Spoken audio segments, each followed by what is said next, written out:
दोस्तों आज के इस वीडियो में हम देखने वाले हैं क्लास 12th इंग्लिश 100 मार्क्स का नेक्स्ट चैप्टर जिसका नाम है भारत इज माय होम। तो इस चैप्टर का हम लोग काफ़ी अच्छे से समरी को देखेंगे, सारांश को समझेंगे और हम कोशिश करेंगे कि आपको इसका समरी जो है काफ़ी अच्छे से हिंदी में आसानी से बताते हुए चले। देखो यहाँ पे हिंदी और इंग्लिश दोनों में आपको बताएंगे, ऐसे जैसे यहाँ पे लिखा हुआ है ना, ऐसे आपको पूरा अच्छे से समरी को बताएंगे, सारांश को बताएंगे। लेकिन हम समरी को देखें उससे पहले हम लोग को राइटर के बारे में जान लेना चाहिए। इसके राइटर कौन है, कौन लिखे हैं इसको, उनके बारे में थोड़ा सा जान लेना चाहिए। उनका जन्म कब हुआ है, निधन कब हुआ है, क्योंकि मोस्टली जो क्वेश्चन आपके एग्जाम में आती है ना ऑब्जेक्टिव का खास करके, वो इसी से रहती है। लेखक परिचय से यानी राइटर के बारे में क्वेश्चन पूछता है आपके एग्जाम में, तो पहले उसको जान लेंगे, उसके बाद हम लोग चलेंगे समरी को देखने। तो चलो स्टार्ट करते हैं। लेकिन उससे पहले अगर आपको ये वीडियो अच्छी लग रही है, आपको लगता है ये वीडियो आपके लिए है, आपका हेल्प कर रहा है, तो आप इस वीडियो को एक ज़रूर लाइक कर दें, क्योंकि आपका लाइक हमें मोटिवेट करता है और भी नए वीडियो बनाने के लिए। तो लाइक ज़रूर कर ले। उसके बाद चलिए अगला देखते हैं यहाँ पे क्या है। तो यहाँ पे सबसे पहले भारत इज माय होम का समरी देखने वाले हैं, सारांश के देखेंगे। जिसके राइटर कौन है, इसके राइटर हैं doctor Zakir Hussain. Bharat is my home के राइटर कौन है, डॉक्टर जाकिर हुसैन, जो भारत के तीसरे प्रेसिडेंट थे, राष्ट्रपति थे। याद रहेगा आपको, भारत इज माय होम के राइटर कौन है, डॉक्टर जाकिर हुसैन, जो कि भारत के तीसरे राष्ट्रपति थे, प्रेसिडेंट थे, थर्ड प्रेसिडेंट ऑफ इंडिया। उसके बाद देखिए इनका जन्म कब हुआ है, तो इनका जन्म हुआ है 8 फरवरी 1897 को हैदराबाद में। 8 फरवरी 1897 को हैदराबाद में इनका जन्म हुआ है, बॉर्न हुआ है। उसके बाद यहाँ पे देखिए डाइड इन कब किया है, निधन इनका कब हुआ है, तो 3 मई 1969 को न्यू दिल्ली में इनका निधन हुआ है। तो ये दो डेट जो है आपको अच्छे से याद रखना है, क्योंकि इससे ऑब्जेक्टिव क्वेश्चन आ सकती है। अब चलो हम लोग समरी को देखते हैं, सारांश को देखते हैं। बाकी अगर आपको ये वीडियो कुछ ज़्यादा अच्छी लग रही है ना, तो इसको शेयर जरूर कर लेना, क्योंकि और भी बहुत स्टूडेंट के साथ हम जुड़ना चाहते हैं। सभी के साथ पहुंचाइए और सभी स्टूडेंट को बोलिए हमसे जुड़े, ताकि हम आपको ऐसे ही सारे चैप्टर को कंप्लीट करवा दें। फ्री में यहाँ पे सारे वीडियोज़ अपलोड होंगे। अगर ज़्यादातर स्टूडेंट आते हैं, लाइक करते हैं, समझते हैं, तब जाके हम पूरा चैप्टर, हर एक चैप्टर का वीडियो अपलोड करते चलेंगे। चलिए यहाँ पे क्या है, भारत इज माय होम का समरी का स्टार्ट करते हैं। यहाँ पे समरी में और अच्छे से समझाने की कोशिश करेंगे। बस आपको क्या करना है, पूरा ध्यान लगा के इधर देखना है और समझते चलना है। सबसे पहला लाइन में यहाँ पे क्या बोले हैं, Bharat is my home is a speech delivered by doctor Zakir Hussain. Bharat is my home doctor Zakir Hussain के द्वारा दी गई एक स्पीच है। अब देखो ये एक स्पीच था जिससे ये जो है ये चैप्टर जो है ये लिया गया है, तो इसी से ये हम समरी बनाए हैं। और बाकी यहाँ पे देखिए क्या है, he was the third president of India, वह भारत के तीसरे राष्ट्रपति थे। This is an extract of the speech delivered by him on 13 May 1967 while taking oath as the president. अब यहाँ पे क्या बोला गया है, ये लाइन एक बार फिर से आप पढ़िए। This is an extract of the speech delivered by him on 13 May 1967 while taking oath as the president। तो यहाँ पे क्या बोला गया है, यह राष्ट्रपति शपथ लेते समय 13 मई 1967 को दिए गए उनके भाषण का एक अंग है। तो यहाँ पे देखो, जब वो भाषण दे रहे थे, कब दे रहे थे, 13 मई 1967 को जो वो भाषण दे रहे थे ना, उस समय वो जो भाषण दिए थे उसका एक अंग है। एक्सट्रैक्ट का मतलब क्या होता है, किसी चीज़ से लिया गया, मतलब किसी चीज़ से उदाहरण, किसी चीज़ का टुकड़ा। एक्सट्रैक्ट का यहाँ पे यही मीनिंग है। तो वो जब भाषण दे रहे थे उसका एक टुकड़ा है, उसी से ये लिया गया है ये पूरा चैप्टर, और इससे हम समरी बना के आपको यहाँ पे बता रहे हैं। और जब एग्जाम में अगर समरी लिखने को बोला जाए ना, तो आप सेम इट इज़ आप ऐसे लिख सकते हैं इंग्लिश का यहाँ पे पोर्शन। ये नहीं कि आप ये हिंदी भी लिखने लगना, तो ये गलत हो जाएगा। तो इसलिए पूरा अच्छे से इंग्लिश में अच्छे से लिख देना। बाकी यहाँ पे क्या है, here he has promised Indian to be the loyal for them in all respect. तो यहाँ पे क्या बोला गया है, एक बार फिर से देखिए क्या है, here he has promised Indian to be the loyal for them in all respect. तो यहाँ पे बोला गया है उन्होंने भारतीयों से वादा किया है कि वह उनके प्रति हर तरह से वफादार रहेंगे।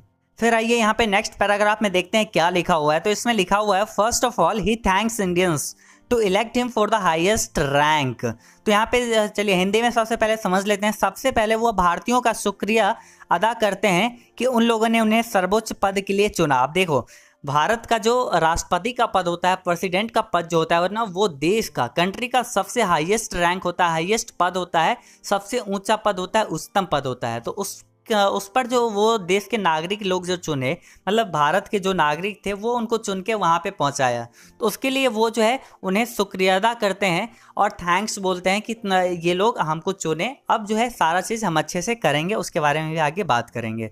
Then he count Radhakrishnan contribution to the presidency. उसके बाद फिर वो राष्ट्रपति पद पे रहते हुए राधा कृष्णन के द्वारा किए गए योगदान को बताते हैं। उसके बाद कहते हैं he says that Radhakrishnan has given a mental equipment and sound foundation of India. वे कहते हैं कि राधा कृष्णन ने भारत को मानसिक मजबूती और मजबूत आधार दिया। Mental equipment and sound foundation of India मतलब क्या था? मानसिक मजबूती और मजबूत आधार दिया। यहाँ तक आपको अच्छे से समझ में आ गई होगी। बाकी चलिए नेक्स्ट पैराग्राफ देखते हैं। तो नेक्स्ट पैराग्राफ में यहाँ पे क्या लिखा हुआ है, तो चलिए सबसे पहला लाइन देखिए, इसमें है he place to preserve the constitution the culture and the glory of India. वह शपथ लेते हैं, वे शपथ लेते हैं कि भारत के संविधान, संस्कृति और गौरव का हिफाजत करेंगे। ग्लोरी ऑफ इंडिया का मतलब क्या होता है? ग्लोरी ऑफ इंडिया का मतलब क्या होता है? भारत का जो गौरव होता है उसका हिफाजत करेंगे। He assure Indians to serve them without any discrimination. वह भारतीयों को यकीन दिलाते हैं कि वह बिना किसी भेदभाव के उनकी सेवा करेंगे। In his word the prime source to develop India is education. उनके अनुसार शिक्षा ही भारत की तरक्की का सबसे पहला साधन है, जिस पे चल के भारत जो है एक डेवलप्ड कंट्री बन सकता है, मतलब विकसित कंट्री बन सकता है। एक शिक्षा ही ऐसा साधन है, एजुकेशन ही ऐसा एक मार्ग है जिस पे चल के इंडिया आगे बढ़ सकता है। तो ये उनके वर्ड में, उनके शब्दों में ये जो है वो बतलाना यही चाह रहे थे कि यही एक प्राइम सोर्स है, यही एक सबसे उत्तम मार्ग है, उत्तम रास्ता है जिस पे चल के इंडिया महान बन सकता है, डेवलप्ड हो सकता है, काफ़ी आगे जा सकता है। बाकी चलिए देखते हैं आगे इसमें क्या लिखा हुआ है। नेक्स्ट पैराग्राफ में देखते हैं क्या है। नेक्स्ट पैराग्राफ का यहाँ पे पहला सेंटेंस में क्या लिखा हुआ है? Doctor Hussain admits Indian as his home and its people are his family. यहाँ पे बोल रहे हैं डॉक्टर जाकिर हुसैन भारत को अपना घर मानते हैं और यहाँ के लोगों को अपना परिवार मानते हैं। मतलब भारत के जो लोग हैं ना, इनको अपना परिवार मानते हैं और यहाँ पे इंडिया को अपना घर मानते हैं। बाकी यहाँ पे आगे क्या है? He sees to aspect of work, social and individual. मतलब वह काम करने के दो पहलुओं को देखते हैं, सामाजिक और व्यक्तिगत, सोशल एंड इंडिविजुअल, सामाजिक और व्यक्तिगत। And suggest us two things for the development of both. और हमें मशवरा देते हैं, हमें बतलाते हैं कि हम लोगों को काम करने के दोनों पहलुओं पर गौर करना चाहिए, उसको आगे देखना चाहिए डेवलप करने के लिए। And this is the only way to develop of India is possible. और वो कहते हैं कि यही एक ऐसा मार्ग है जिस पे चल के भारत का विकास संभव है, जिस पे चल के भारत महान हो सकता है। दोनों पहलुओं पर गौर करना है, मतलब काम करने के दो पहलू हैं, वर्क, सोशल एंड इंडिविजुअल। और वो हमें मशवरा भी देते हैं कि ये दोनों पहलुओं को हम लोग को गौर करना चाहिए। बाकी आपको अच्छे से ये चीज़ समझ में आ गए होंगे। और चलिए नेक्स्ट पैराग्राफ यहाँ पे देखते हैं, फाइनल पैराग्राफ, जिसको आपको लिखना ही लिखना है। ये आपके बुक में नहीं है, लेकिन आपको ये चीज़ लिखना है, क्योंकि इससे ही ज़्यादातर टीचर मार्क्स अच्छा देते हैं। लास्ट वाला अगर सेंटेंस सही रहेगा ना, तो बिल्कुल आपको मार्क्स अच्छा मिलेगा। और ये लाइन आप याद कर लो, जैसे करना है कर लो, लेकिन इसको लिखना है। अगर एग्जाम में आए तो आपको इसको लिखना है। Finally this is N awesome speech of Dr. Zakir Hussain where he has promised the loyalty toward India and successfully conveys his message to Indians। तो ये लाइन आपको पक्का लिखना है। अंततः यह जाकिर हुसैन का एक शानदार भाषण है, awesome speech of Dr. Zakir Hussain where he has promised his loyalty toward Indians, जहां उन्होंने भारत के प्रति अपनी वफादारी का वादा किया है और भारतीयों तक अपने संदेश को सफलतापूर्वक पहुंचाए हैं। मतलब successfully conveys his message to Indians. जो भी वो कहना चाहते थे ना, वो अपने भाषण के थ्रू ये जो है पूरे अच्छे से पहुंचा दिए हर एक नागरिक, हर एक व्यक्ति तक। तो ये यहाँ पे कहानी थी, कहानी नहीं, यहाँ पे ये समरी थी। आपको अच्छे से बता दी, आपको अच्छे से समझ में आ गई होगी। और एक बात, एग्जाम में क्वेश्चन आ सकती है कि ये क्या है, डॉक्टर जाकिर हुसैन के द्वारा लिखा हुआ भारत इज माय होम, ये क्या है? स्टोरी है, पोएम है, या फिर क्या है? स्पीच है। यहाँ पे राइट आंसर हो जाएगा स्पीच। ये एक स्पीच है और जिससे लिया गया ये छोटा सा हम समरी यहाँ पे आपको बताए हैं। बाकी आशा करता हूँ आपको काफ़ी अच्छे से ये चीज़ समझ में आ गया होगा। और समझ में आ गया तो एक लाइक ज़रूर कर लेना, ताकि हम आपके लिए ऐसे वीडियोज़ बनाएं। और चैनल को सब्सक्राइब कर लो ताकि ऐसे वीडियोस आपको मिले। सब्सक्राइब करके बेल आइकन ऑन कर लो, तभी वीडियो का नोटिफिकेशन आपके पास जाएगा।